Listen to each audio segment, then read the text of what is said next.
Hi,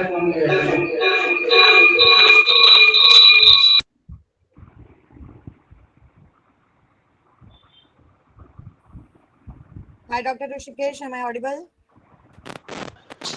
Yes, ma'am, you are audible. Rusiket sir is busy. Tejas here, ma'am. Hi, Dr. Tejas. Hello, Yes, ma'am. How are you, ma'am? hello, good afternoon, sir. Good afternoon, ma'am.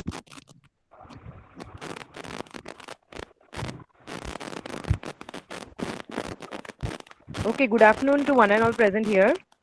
Uh, Welcome to today's webinar. I thank everyone for taking their valuable time out and being here today. We will be running a live session of the whole webinar, and thus, if you miss anything, don't worry, you will be able to catch it up soon. To maintain a smooth continuity of the session, I request all the participants to mute off their microphones until required and to notify you that we will have the question answer session at the end. So then you can type your questions in the text box. So without much delay, I would like to introduce you to the today's presenter. We have here Dr. Palak Shah, who is the Chief Physiotherapist at Pranayam Lung and Heart Institute, Vadodara.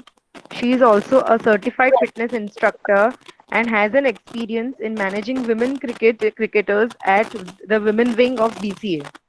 In the past, she has worked in ICU care at Max Super Specialty Hospital and Metro Hospitals, New Delhi.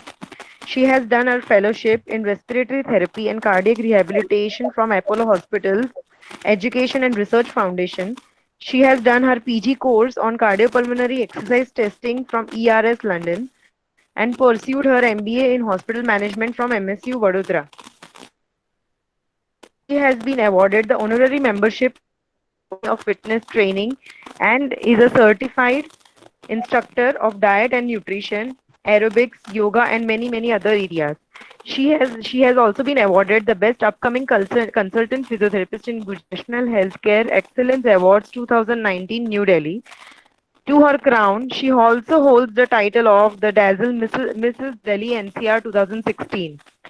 So, on behalf of the whole BITS fraternity, I welcome the multi-talented Dr. Palak ma'am for being with us. So, without much delay, let's begin today's webinar, and hence I request Palak ma'am to take over and preside the session. Thank you, Dr. Juvi. Hi, everyone. So, today in the COVID era, it's very important to learn about the pulmonary rehabilitation, which is very underutilized in our physiotherapy profession. So, yes, starting with the definition, slide please.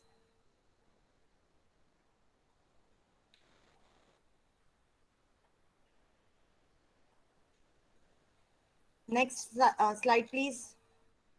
Dr. Rishikesh, yes.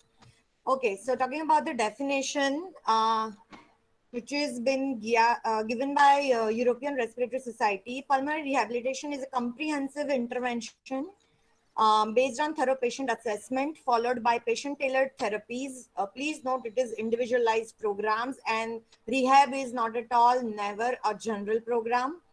But it's not limited to exercise training, education, and behavior change. Also is included.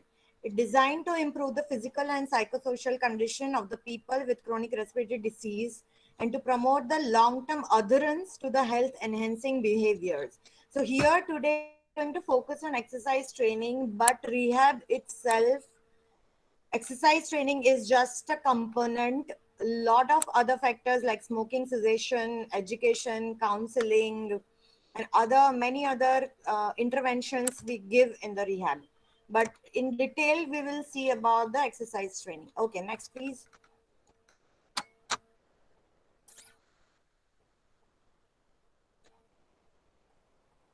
So rehabilitation is obviously a team effort.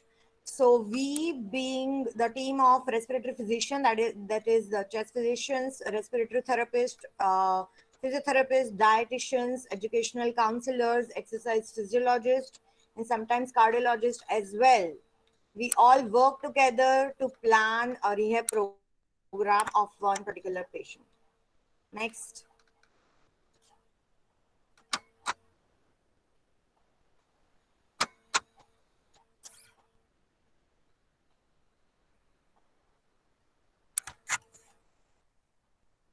Next slide, Dr. Rishikesh. Yes. So what are the goals? Mainly we focus on minimizing the symptom burden. We maximize the exercise performance. We promote autonomy, independence. We increase the participation in activities of daily living.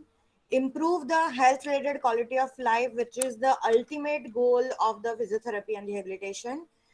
And we make sure that people adhere to the long-term health enhancing behavior changes.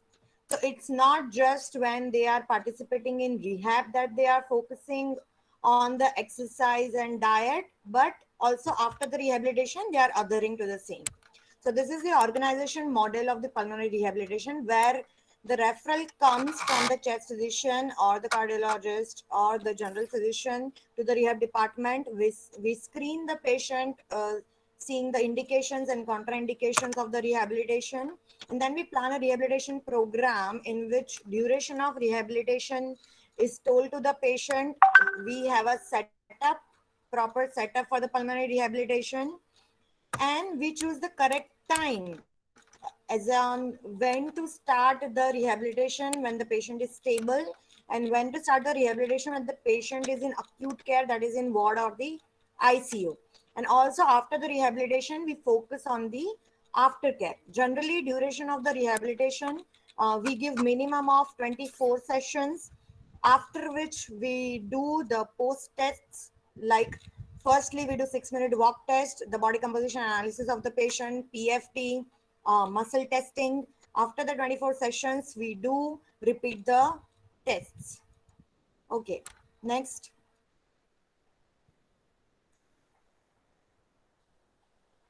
So what are the current evidences given by the systematic reviews is that it relieves the dyspnea and fatigue, it improves the emotional function, and it enhances patients' sense of control over their condition. So improvements are moderately large and it is clinically significant. So a lot of researches have been done. Even we are doing many researches in our setup, and a lot of physicians are now agreeing to the fact that the patients who come to the rehabilitation have lesser number of hospital readmissions compared to the patients who don't attend rehab. Next. So this is the model from assessment to outcomes. Like first we set the outcomes. Outcomes we will see in details. Like we firstly do smoking cessation, education of the patient and family, why rehab is needed, how it is going to help the patient, what are the outcomes we are expecting. Exercise reconditioning, seeing the pre exercise level of the patient, what is the present condition and where the patient needs to reach. Then physical, nutritional and occupational therapy is being given. Long-term oxygen therapy is needed if the patient is on oxygen, and preferably in guidelines of pulmonary rehabilitation, they have given that rehabilitation should be given with the oxygen on. So whenever the patient is on cycle or amergometer or on treadmill, we give therapies with the oxygen. Next.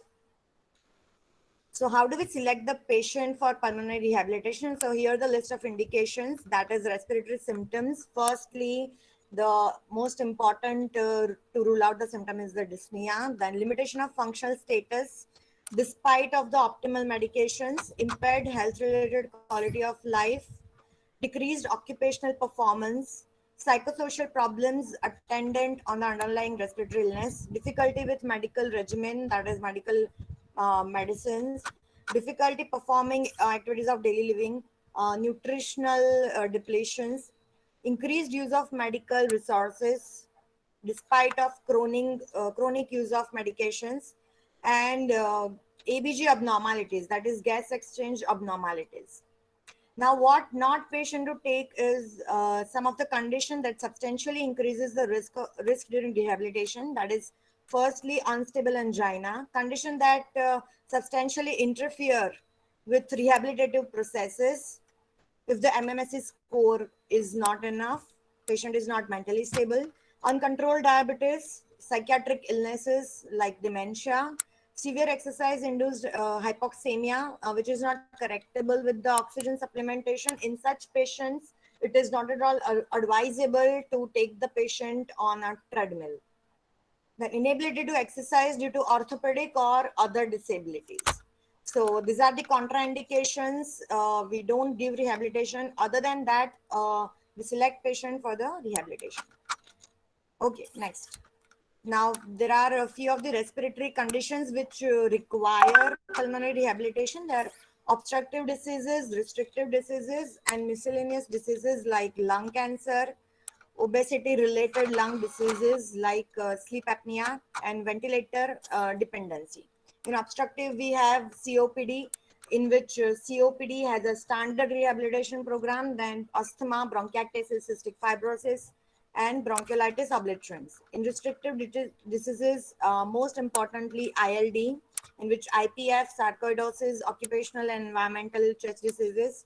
Other chest wall diseases like kyphoscoliosis, ankylosing spondylitis, neuromuscular diseases like diaphragmatic dysfunctions, ALS and Parkinson's, and post-tubercular syndrome. So these are the conditions which are appropriate for pulmonary rehabilitation. So next.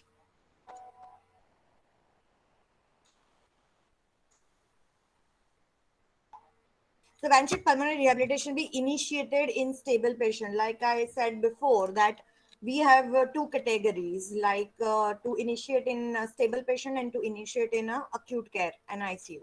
So initiation in the early course of the disease, traditionally severe COPD patients are recruited. Latest evidence says that rehabilitation significantly improves the outcomes in patients with less severe disease. So when the patient has mild to moderate airflow limitation, it is a good time to start. Benefits of early initiation of pulmonary rehabilitation, it's like I said, improves exercise tolerance and physical activity, promotes self-efficacy and behavior changes, and it decreases exacerbations and hospital readmissions. Next, when should pulmonary rehabilitation be initiated in acute care? Next slide. In acute care, that is in wards or in ICU. So it can be initiated during and after hospitalization for an acute exacerbation. Ventilatory limitation, it prevents aerobic exercise training. Rehabilitation during hospitalization, it is safe and well tolerated, improves muscle strength and 6-minute walk distance. Rehabilitation within the 3 weeks of hospitalization for acute exacerbation is feasible, safe and effective, improves exercise tolerance, symptoms and quality of life. And it reduces the healthcare use, readmissions and mortality.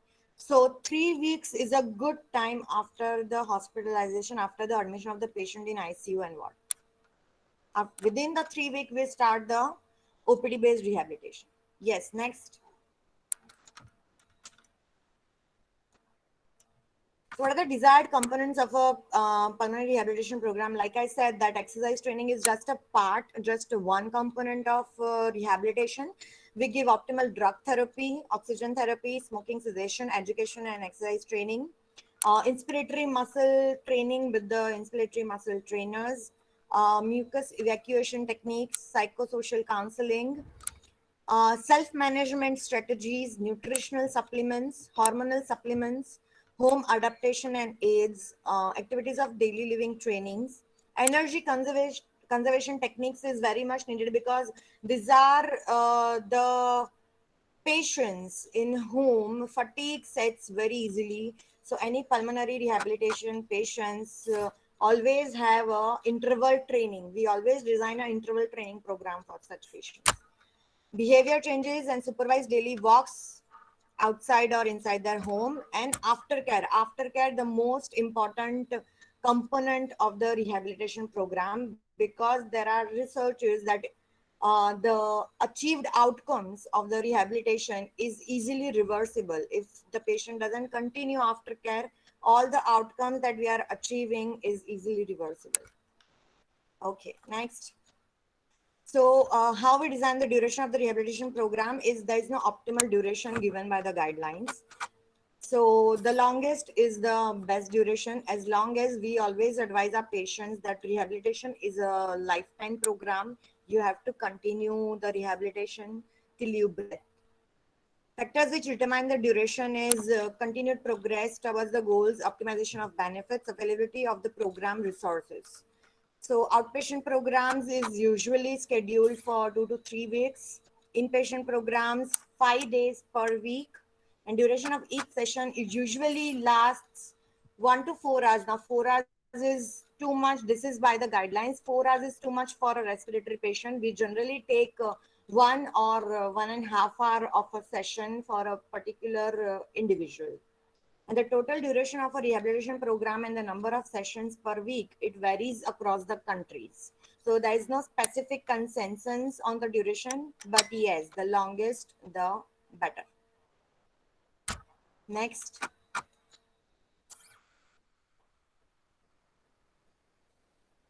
So most important outcomes, like whenever we start anything, whenever we initiate our rehabilitation, we first set these outcome parameters. So for the patient group, like we must be having the scales and like quality of life and this. But for the patients, like the pulmonary rehabilitation crowd is generally the elderly patients, and for them, the simple things of day-to-day life, like getting dressed up with less dyspnea, playing with the grandchildren, and doing their own grocery shopping, doing garden walks, and going and doing social activities. These are the basic necessities of them that they expect after the rehabilitation. Next. For us, being the scales of depression, anxiety, smoking cessation, outcome, activities of daily living scales, physical activity, performa, 6-minute walk test, dyspnea, and quality of life. So we measure this outcomes, and also the balance being the most important factor after the rehabilitation. There are a lot of evidences that rehabilitation improves the work balance score in COPD patients. So yes, we do take balance training and balance outcomes during the rehabilitation and after the rehabilitation. Next.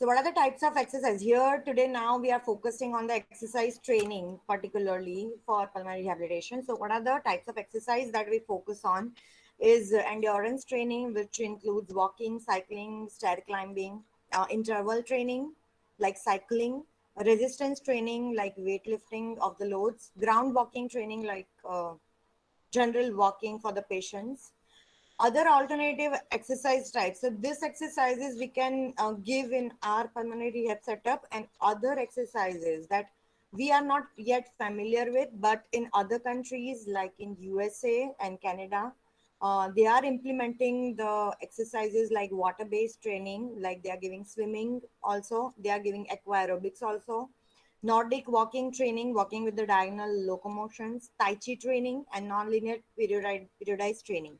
So these are the training yet not introduced in India, but they are giving in other countries. Next. So how do we design the exercise program? It must include at minimum the limb endurance exercise training, lower limb endurance training, which includes lower limb cycling or treadmill. Then optimally, it should include upper limb endurance training like arm ergometer, lower limb strength training, and upper limb strength training with dumbbells. Other components may include our flexibility and stretching. Obviously, we plan warm up and cool down sessions, pre and post rehab sessions. We do give balance exercises, and most importantly, inspiratory muscle trainings. Next.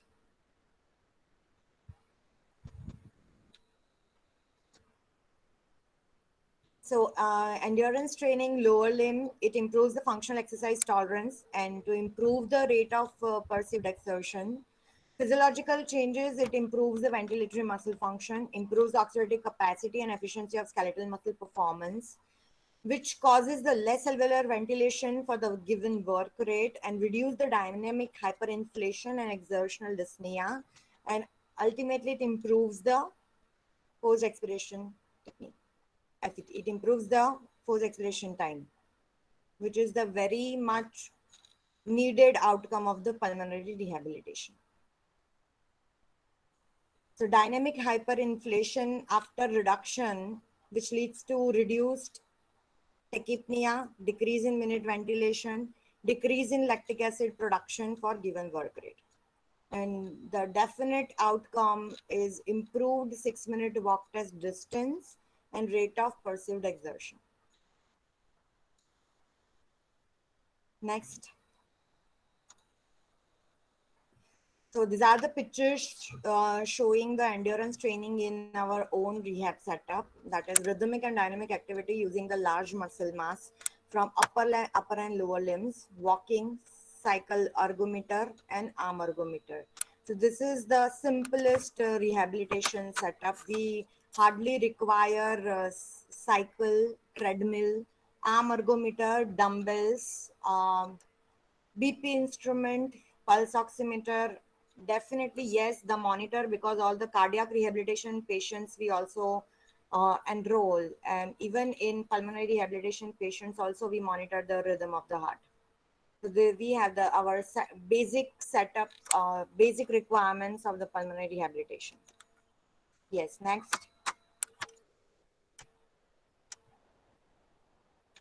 So how do you prescribe the endurance exercise training program? Now, it seems very easy that just cycling or just treadmill, but it is very important. The prescription being the physios, we obviously prescribe the specific exercise program. So we consider the duration, frequency, intensity, and modality, like ACSM guides us. Next.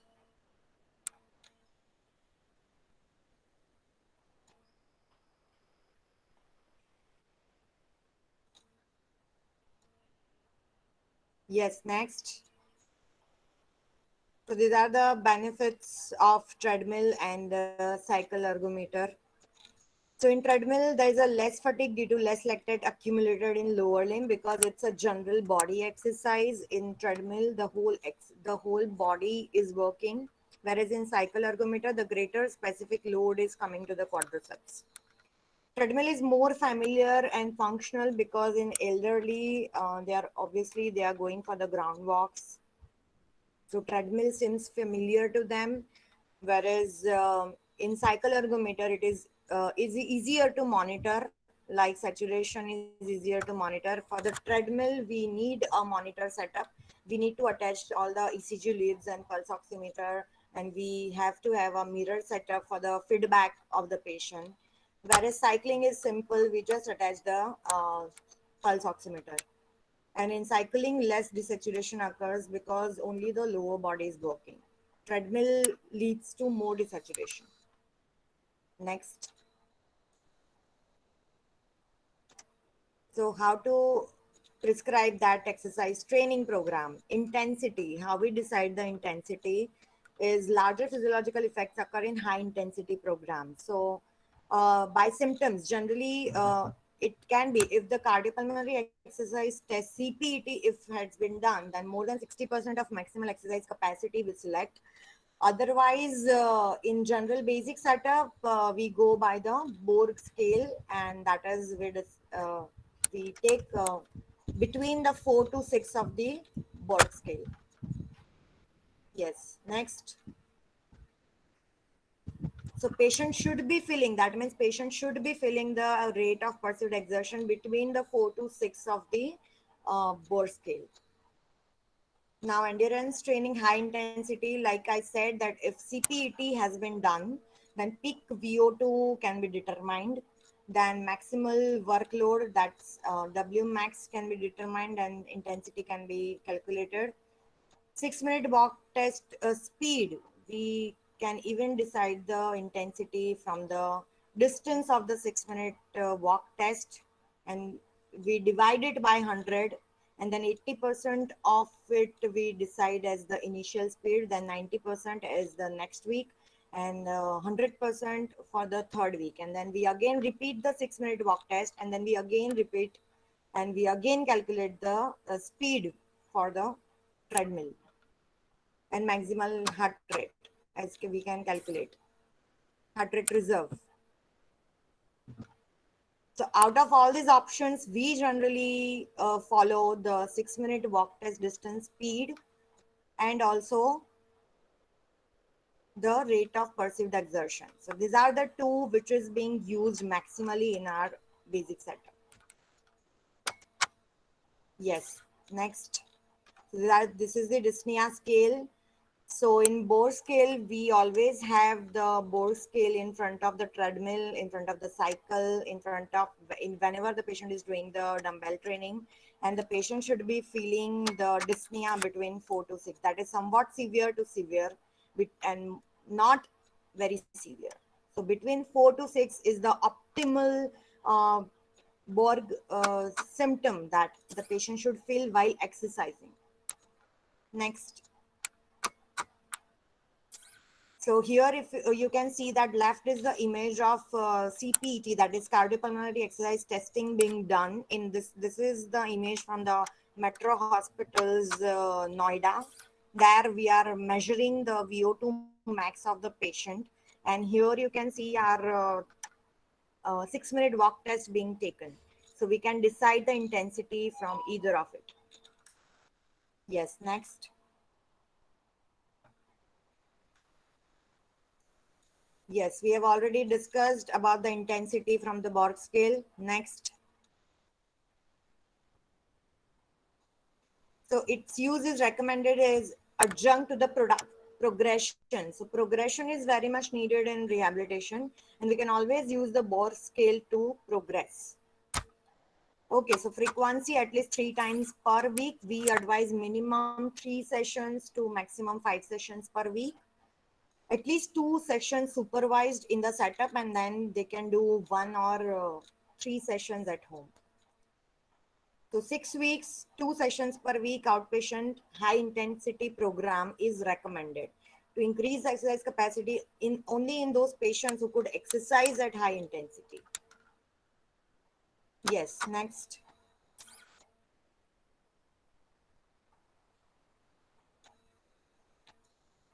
So duration, as we said, the longer the better. So 8 weeks is recommended as the minimum. 8 weeks makes the 2 months of program. So in 8 weeks, we take hardly 5 sessions per week. And evidence suggests that the effects of persist longer after the longer duration of programs. It is possible to condense the sessions in shorter program as well. That is 5 sessions per week in 4 weeks. So we, in many patients who are active and who can come regularly, who don't have any transportation issues, we do take 5 sessions in a week. Yes, next.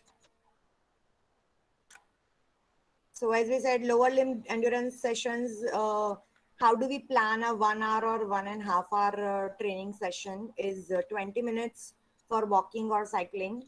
In very debilitated patients, we can reduce the duration for 10 minutes. And if stationary cycle is available, it can split into 15 minutes of cycling and 15 minutes of walking on the treadmill. Or if the patient has balance issues, we also give ground walking. Yes, next.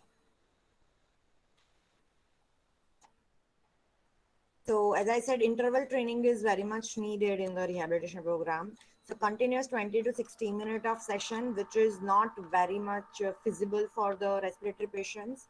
But interval training like blocks of high intensity exercise, which has been given with rest, is uh, recommended in rehabilitation patients. So we do give 10 minutes of cycling, then we give rest, then we give 10 minutes of arm ergometer, then we give rest, then we give 10 minutes of treadmill, then we give rest.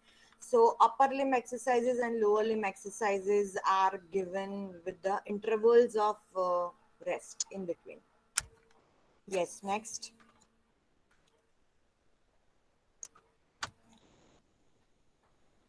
So here you can see that the patient is doing exercise and walking. Continuous is very less number of patients can do continuous training. Most of the respiratory patients will go for the interval training. Yes, next please. So here is the model of interval exercise training. You can see that the exercise period, there are 30-second bout of exercise given with the 30 seconds of interval. Again, 30 seconds of exercise given with the 30 seconds of interval. So it works best for the respiratory patients. Next.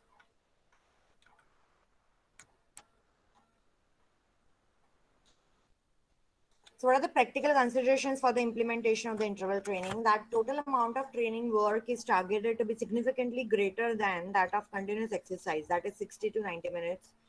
Duration of the exercise training is at as short as 30 to 60 seconds, like we said in the diagram, and at maximally tolerated intensities. On the box scale, exercise intensity should induce leg discomfort levels. Like I said, they should be feeling the RPE between the 4 to 6. Next.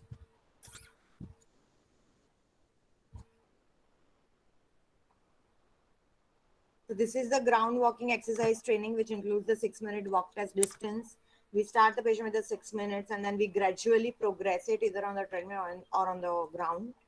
It is mostly home-based, unsupervised. Ground-based walking exercise training is not at the same as physical activity counseling. The recommended is 80% of average speed. Like I said, we see the distance of the, like if the patient has walked 300 meters, then we divide it by 100. So 3 is the maximal speed. Then 80% of the 3 will be calculated as the to initiate the starting speed of the patient, or 75% of the peak speed attained with moderate dyspnea sensation, and 3 on modified Box scale during intermittent shuttle walk test. Yes, next. So summing up our endurance program is it is given 3 to 5 times per week, 20 to 30 minutes per session, 8 weeks maximum. One session, I'm telling you, one rehabilitation program is given to 8 weeks. Then we repeat the outcomes and we again advise the patient to enroll for the other session.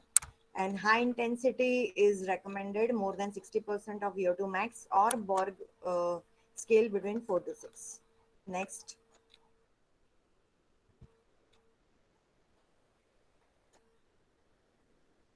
So resistance training and strength training, which is very much important in rehabilitation. Endurance training, strength training, and flexibility. We are here talking about the strength training. Yes, next.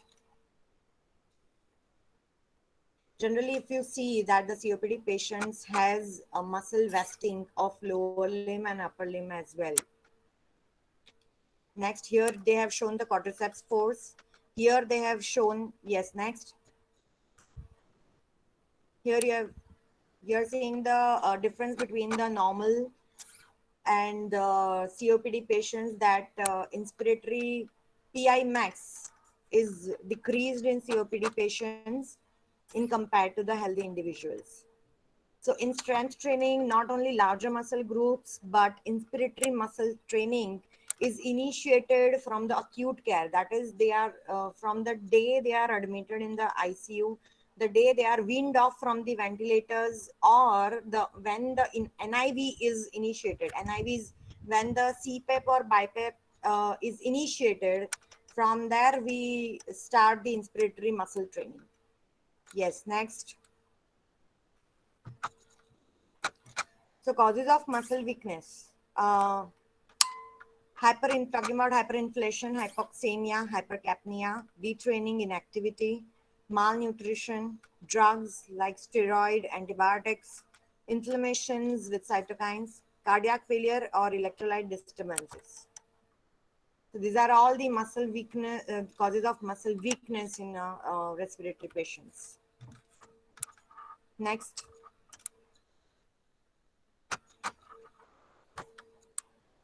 This is a statement from ERS that it concluded that limb muscle dysfunction is prevalent in COPD, and muscle atrophy and weakness carry important consequences such as difficulties in engaging in physical activity. It causes poor quality of life, and there are a lot of lower limb structural changes within the lower limb muscles are also involved in exercise limitation. So limb muscle strength should be assessed routinely in patients with COPD. So like every 2-3 sessions, we are giving endurance and strength training to the patients, and we are assessing the limb strength of the patients. Yes, next.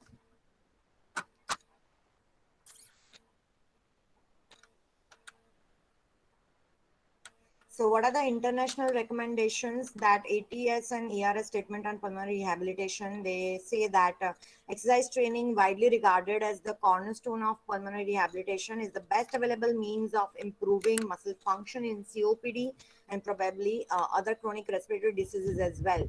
And given by the AAC, VPR, and ACCP, that a program of exercise training of the muscles of ambulation, that are the larger muscles of the lower limb, is recommended as a mandatory component of pulmonary rehabilitation for the patients with COPD. So exercise training makes the cornerstone for the pulmonary rehabilitation. Yes, next. So how do you assess the muscle strength? Yes, next. We do MMT of the lower limb, upper limb, hand dynamometer, and with the EMG electrode as well. Next. Voluntary maneuvers, MMT, we take MRC grade from 0 to 5, dynamometer, muscle twitch, stimulator force, or muscle mass. Generally, we do take voluntary maneuvers. Involuntary maneuvers are rarely used in our setup. Yes, next. So here is the 5 grades of MRC we can see. Yes, next.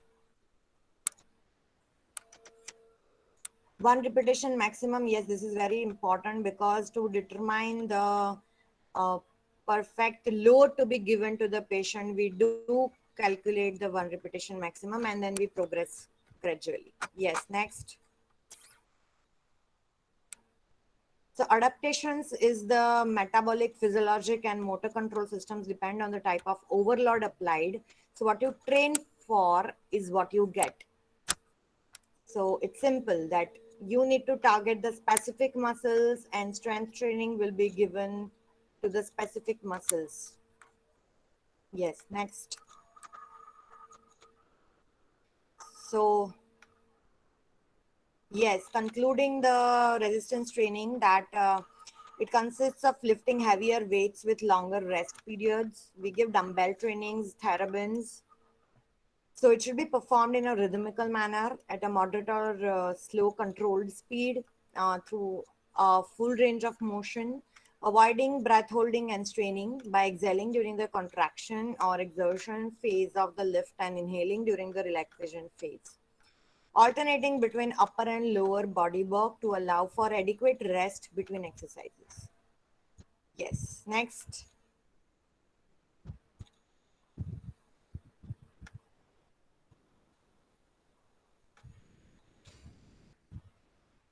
So here we are giving dumbbell training to our elderly patient.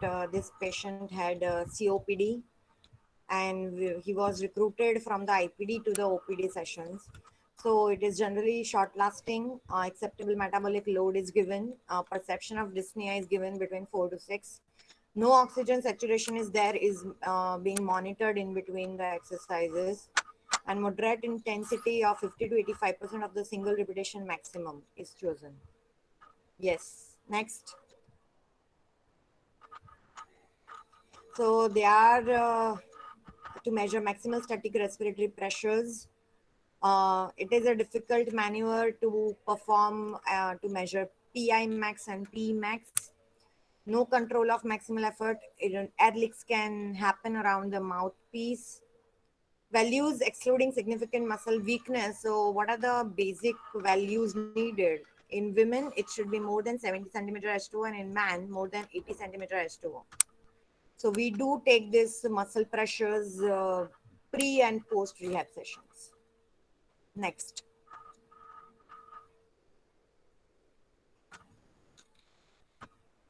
So these are some of the variety of inspiratory muscle trainers that we start from 50 to 80% of PI max from what we have calculated initially. We start inspiratory muscle training from 50 to 80%. 30 repetitions twice a day is given for 5 days a week.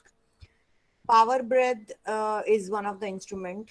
Then other inspiratory muscles, you can see those color code generated muscle pressure instrument, which is also used significantly in our rehab setup. Yes, next.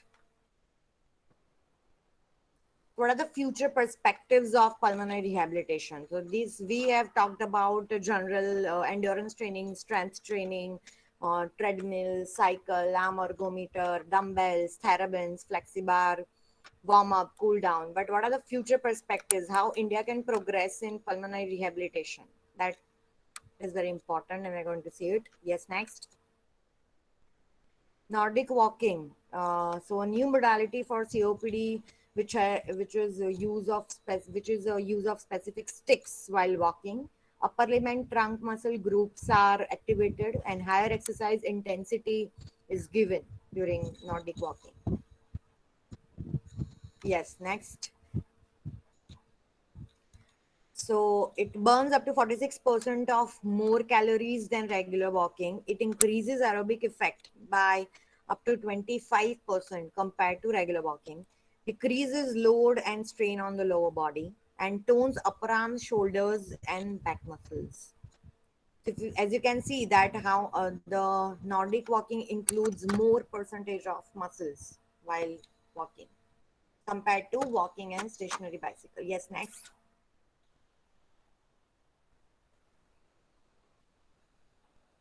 So in future, yes, water-based training, like a lot of seminars and workshops here occurring for aquatic therapy, aqua aerobics, but specifically we can inculcate this in pulmonary rehabilitation. Yes, next.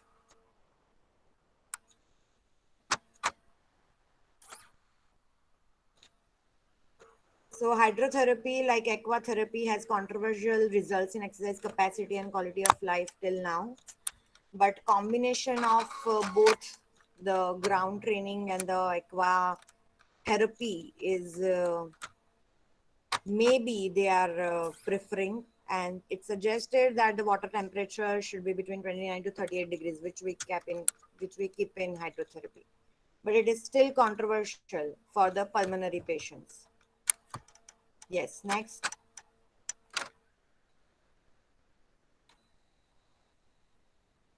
Tai Chi, many of the students are learning now Tai Chi, which is a Chinese martial art, and it includes gentle circular movements and balance exercises, slow rhythmic arm and limb movements, weightlifting, breathing techniques, and mental concentration. Its frequency is 1 to 3 times per week for 4 to 6 weeks, and duration maybe sessions are lasting for 30 to 60 minutes, and recommended intensity is 50 to 58, 50 to 60% of the heart rate reserve. So Tai Chi has a lot of researches are being done on Tai Chi in pulmonary rehabilitation patients. It is one of the effective way in the patients who cannot do high impact exercises. Yes, next.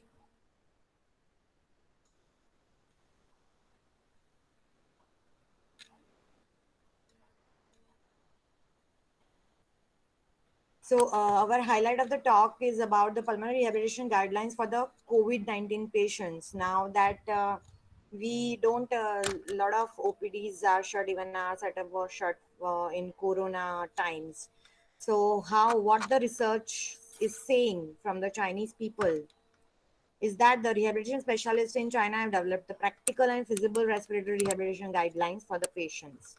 So the short-term goal of pulmonary rehabilitation is to alleviate dyspnea, like in other respiratory diseases, relieving the anxiety and depression, while the long-term is to preserve the patient's function to the maximum extent and improve his or her quality of life.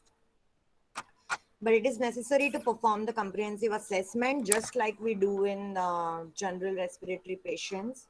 Exercise risk assessment, including clinical symptoms, vital signs, auxiliary examinations, imaging, comorbidities, contraindications, etc., are being taken. The result of these assessments can then be combined with the patient's aerobic endurance, muscle strength, balance, and flexibility to formulate an individualized and progressive rehabilitation prescription. Yes, next.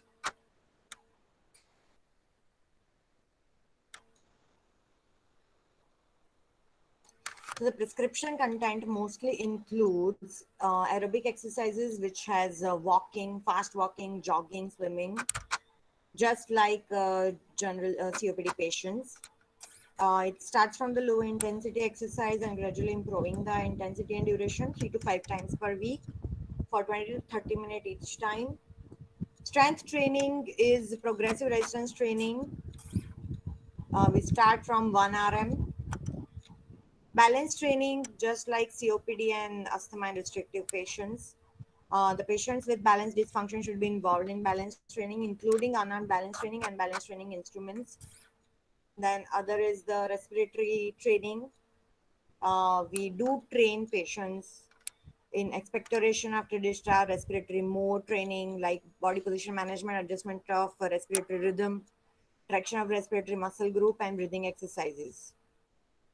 Next, generally this COVID patients, what in our setup we are doing is after the discharge, we are not still calling the patients for the contact based exercise, but tele rehabilitation, video consultations, and home exercises are being given for the COVID patients. So healthcare training for using traditional Chinese medicines, it is like Tai Chi, like we said. Then all rehabilitation should be carried out under the premises of safety. In case a patient shows peripheral capillary oxygen saturation that is less than 88% or develops symptoms such as palpitation, sweating, chest tightness, and shortness of breath, then the rehabilitation program should be terminated immediately. Here, while doing video consultations, the family members, the relatives of the patients are being educated to monitor the patient's saturation with the pulse oximeter. And for mild and moderate cases, rehabilitation interventions should be introduced as early as possible. Next. So yes, like they said that pulmonary rehabilitation of patients with COVID should be carried out mainly through educational videos, brochures and remote consultations and online teachings so as to save protective equipment and avoid cross infections.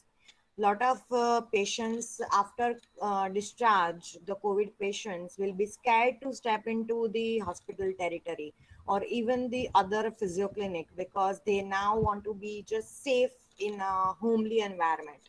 So video consultations and giving them the informative brochures about exercising will be the beneficial for them. Yes, next. So the major question here, the challenge remains that how to increase the referrals for the pulmonary rehabilitation.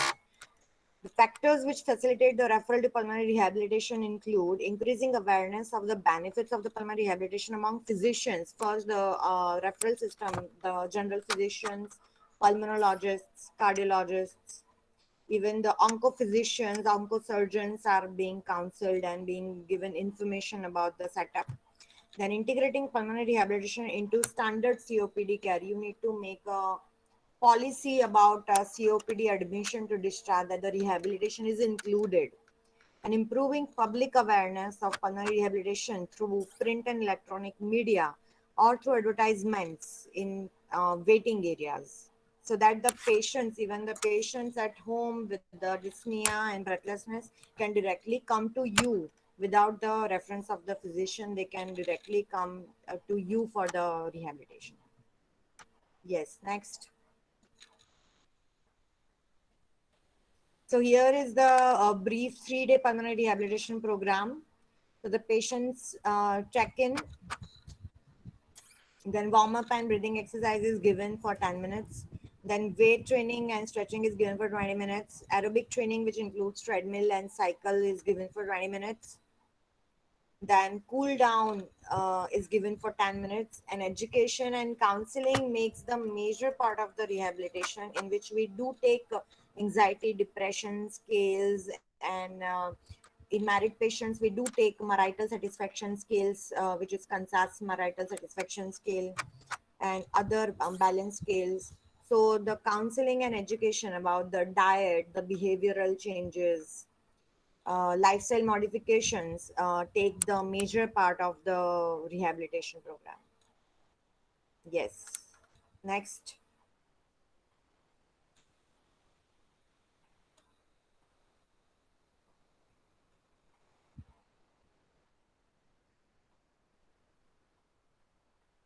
So exercise training remains a cornerstone of PR in patients with COPD, like we said before, and treadmill walking and stationary cycle ergometer training constitute the most forms of exercise training in PR and have shown to improve the muscle function, exercise performance, and health status. Other type of exercise training may also be beneficial. So the choice of exercise training depends on the physiologic requirement of the patient and the goals of the individual patient as well as available equipment at the PR center. Current evidence suggests that ground walking, Nordic walking, resistance training, and water based training, Tai Chi, are all feasible and effective in patients with COPD. Yes.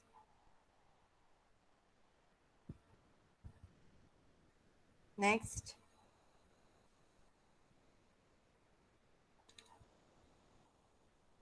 So, this is our pulmonary rehabilitation setup with the minimal requirement, which has treadmill, bicycle, arm ergometer, physio balls, dumbbells, balance instruments, parallel bar. So this is the minimal requirement of a PR setup. Yes. Next. So as they said that they tried to make me go to rehab, but I said no. So we advise all the respiratory patients to yes attend the rehab, and I appeal to all of you also to make other physios aware about the pulmonary rehabilitation as well. Yes. Next. Thank you. This is our ICU team. From the ICU, we start the rehabilitation, and from the ward, and then from the OPD based rehabilitation. So, rehabilitation is a team effort, and we have a team of cardiologists, pulmonologists, intensivists, and general physicians, and nurses, and housekeeping staff, and all of them to make the rehab possible. Yes. Thank you so much. Any questions? Thank you, ma'am. Ma'am, it was a really informative session. Now we are open to questions. So I request the participants to text their questions in the text box.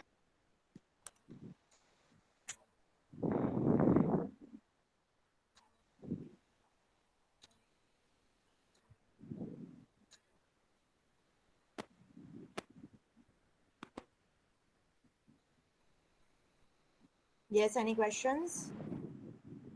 So I hope everyone understood everything. Dr. Tejas, your Yeah. input. Dr. Tejas, your inputs. He has been Dr. Purvi, Dr. Rishikesh, Dr. Mansi. They have been visiting our institute. And what are your inputs about the rehab? How we can modify or how we can improve rehab?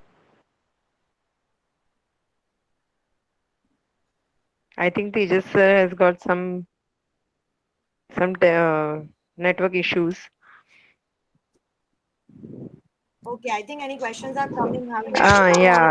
There is one. Hello, madam. There is a question from Balaji Shinde. He's asking whether how to set the intensity. intensity, like I said, that we do 6 minute walk test. So, according to 6 minute walk test, if the patient has walked the distance for say 300 meters, then we divide the distance by 100. So, the speed being 3 on the treadmill. All right. If the patient has walked 200 meters, and if you divide it by 100, then the speed being 2 on the treadmill. But that 2 is the exercise training, the exercise intensity. So during warm up, we start with the 80% of the speed. So we set 1.5 speed for the warm up, then we set 2 for the exercise period, that is for 10 minutes, and next 5 minutes will be given 1.5 speed on the treadmill. And you can also take the board scale, like I said. The rate of perceived exertion should be between 4 to 6 on board scale. And you can advise the patient the same intensity on cycle or treadmill till the patient is feeling that severe breathlessness, moderate to severe. Yeah, thank you, ma'am. Uh, any Any questions? Any other questions?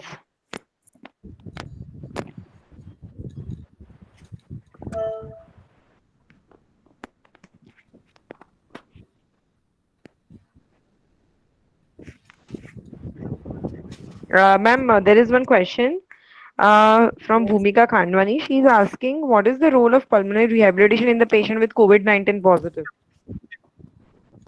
Like I said, that after the discharge the patient has lower immunity. All right, so they have maximal chance of infection. They have chances of hospital readmission. So in those patients, rehabilitation like exercises, diet, and education is given via video consultations, and we give them the informative brochures about exercises. And in their home setting, in their home, they can do the exercises. Starting from the walking, upper limb exercises, weight training of minimal 1 kg or 2 kg, and like that.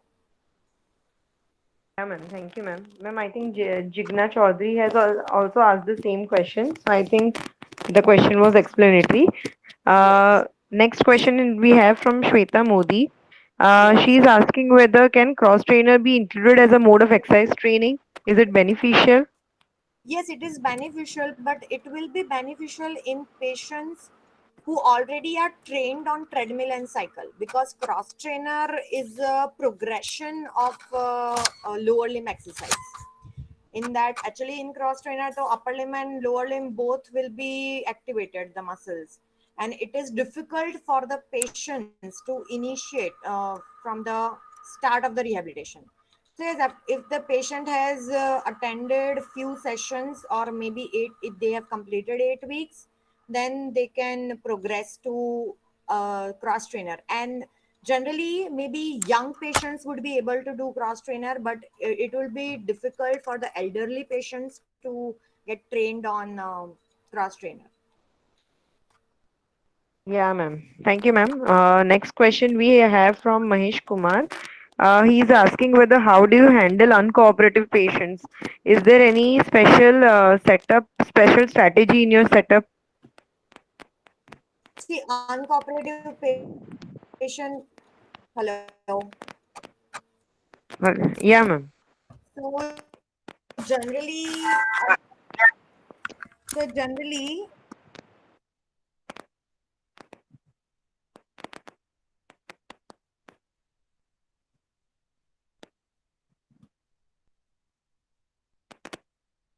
Ma'am, are you there?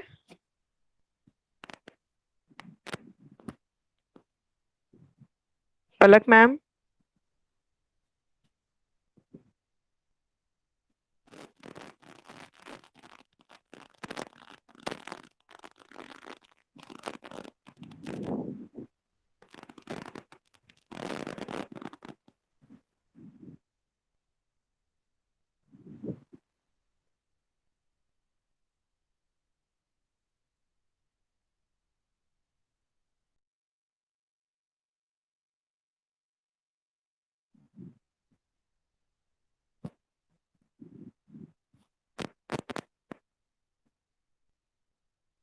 Ma'am.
she'll be, sorry, Palak ma'am has lost her connection. She'll just be in a back in a minute.